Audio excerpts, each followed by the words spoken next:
ओम नमः शिवाय। आज सोमवार के दिन डिवाइन मोक्ष के साथ हम लोग दर्शन करेंगे द्रोण शिव मंदिर शिवबाड़ी गगरेट के पास एक अंबोटा गांव स्थित है। यह मंदिर लगभग 5000 साल पुराना होने के साथ साथ इस मंदिर का इतिहास अपने आप में एक समृद्ध इतिहास है। मंदिर चारों ओर से विशेष सर्पाकार शाखा के पेड़ों का घना जंगल है। इस नगरी को कभी द्रोण नगरी भी कहा जाता था। मैं उन्हीं द्रोणाचार्य की बात कर रहा हूँ जो कौरवों और पांडवों के गुरु थे। ये भगवान भोलेनाथ का इकलौता ऐसा मंदिर है जहाँ शिव शंकर भगवान कभी बालक रूप में खेलने आते थे। भोलेनाथ भगवान ने द्रोणाचार्य की एक पुत्री, हम सब ने आज तक द्रोणाचार्य के पुत्र के बारे में सुना है जिसका नाम अश्वत्थामा था, और उसी प्रकार द्रोणाचार्य जी की एक पुत्री थी, पुत्री का नाम जयाति था। तो जयाति पिता से रोज पूछती कि आप कहाँ जाते हो, तो पिताजी बताते कि मैं हर रोज यहाँ से कैलाश पर्वत पर भगवान शंकर की आराधना के लिए जाता हूँ।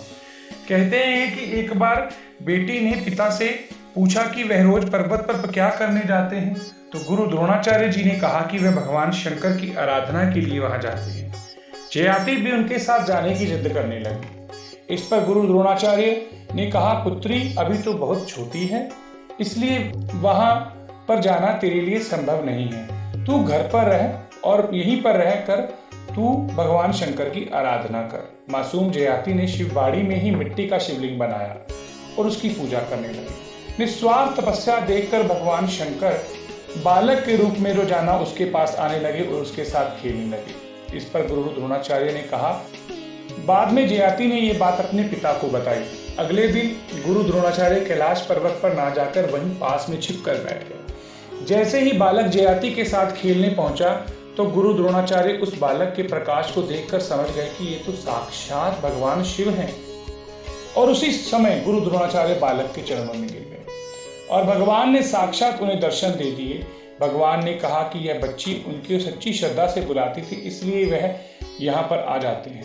बाद में जयाति ने भगवान शिव से वहीं रहने की जिद कर डाली और शिव भगवान उसकी जिद पर इतना प्रसन्न हुए कि वहीं पिंडी के रूप में स्थापित हो गए और वचन दिया कि हर वर्ष वैसाखी के दूसरे शनिवार यहाँ पर विशाल मेला लगा करेगा और उस दिन वह इस स्थान पर विराजमान रहा करेंगे। तत्पश्चात इस मंदिर की स्थापना हुई। हिमाचल के ऊना स्थित इस मंदिर में वैसाखी के बाद आने वाले दूसरे शनिवार को वह दिन माना जाता है जब भगवान शिव पूरा दिन यहाँ रहकर भक्तों की मनोकामनाएं पूरी करते हैं। कहा जाता है कि शिवबाड़ी में पहले भूत प्रेतों का वास था, क्योंकि भगवान शंकर का एक नाम भूतनाथ भी है। बलदेव गिरी जी ने यहाँ पर घोर तपस्या करके इस शिवबाड़ी को अपने मंत्रों से कील दिया और अब यहाँ पर भगवान शंकर का एक मंदिर है जो कि दर्शन योग्य है। और डिवाइन मोक्ष के साथ आप बने रहिए, सनातन पद्धति के साथ जुड़े रहिए और भगवान शंकर के ऐसे स्थानों का दर्शन करते रहिए। धन्यवाद।